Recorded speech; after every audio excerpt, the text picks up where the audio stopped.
Well, in the late 1980s, she was a household name, the wife of one of Australia's richest men with the expensive taste to match. Pixie Skase then became a woman on the run, following her fugitive husband around the globe. But today, after 17 years in exile, she's returned home. Jonathan Creek has this exclusive report. Pixie, Jonathan Creek from Channel 7. Welcome back to Australia. Look who's back, this time for good, after 17 years in Spain, living in exile. And it's fair to say she wasn't very happy to see us. Do you think you'll be warmly welcomed by the people? When Pixie Skase's high-flying billionaire husband Christopher Skase fled Australia in 1991 after the collapse of Quintex, he left behind personal debts of $170 million and corporate debt of $1.7 billion. But life was hardly a financial struggle for the Skases. The pair moved into this $3 million Mallorca mansion. There were rumours of hidden millions. The chase for Skase became a celebrated cause for federal governments, ultimately failing to bring the fugitive businessman to justice. To avoid constant extradition attempts, Pixie renounced her Australian citizenship and became a citizen of Dominica in the West Indies. Forces of evil within the bureaucracy in Australia are conspiring to effectively murder my husband. But after her husband died of stomach cancer 7 years ago, a lonely Pixie started planning a return. But only after the loyal dogs that help keep investigators, journalists and even a bounty hunter at bay had passed away. Thrilled to be here.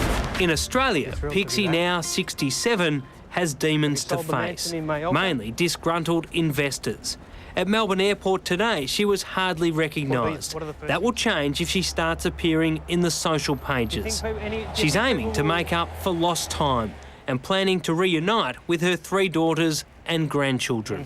You say you're looking forward to moving back into Toorak? Do you think that'll be as easy as you think?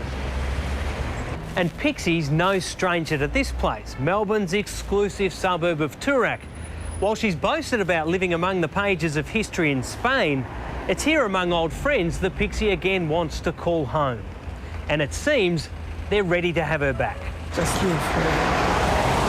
She went through enough. Live and let live, isn't it, in this world? Do you think she'll be welcomed by the people? Well, I think so, mostly. Most people. It's more to do with her husband that people had differences and difficulties, so probably it'll be a good thing. We'll look forward to see you, Pixie. Jimmy, owner of landmark Toorak restaurant Romeo's, says Pixie was a regular before she fled overseas. She'd been coming here when I was a young man, and she was a young lady, and yeah, we're definitely looking forward to see her again. And on the news of her permanent return, has reinstated her place on the restaurant wall. Her favourite pasta was the marinara. Stephen Mayne covered the rise and fall of the Skase empire.